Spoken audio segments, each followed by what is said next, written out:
আমার সেই গল্পটা এখনো শেষ হয়নি। শোনো, পাহাড়টা আগেই বলেছি ভালোবেসেছিল মেঘকে, আর মেঘ কিভাবে শুকনো খটখটে পাহাড়টাকে বানিয়ে তুলেছিল ২৬ বছরের ছোকরা, সে তো আগেই শুনেছ। সেদিন ছিল পাহাড়টার জন্মদিন। পাহাড় মেঘকে বললে, আজ তুমি লাল শাড়ি পরে আসবে।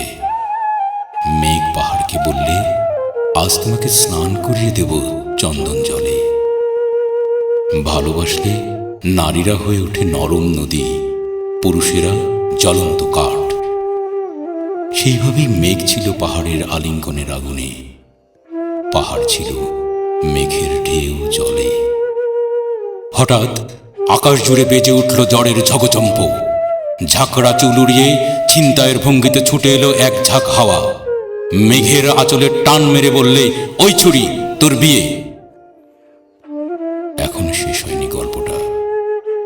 বজ্রের সঙ্গে মেঘের বিয়েটা হয়ে গেল ঠিকই, কিন্তু পাহাড়কে সে কোনো দিনই ভুলতে পারল না।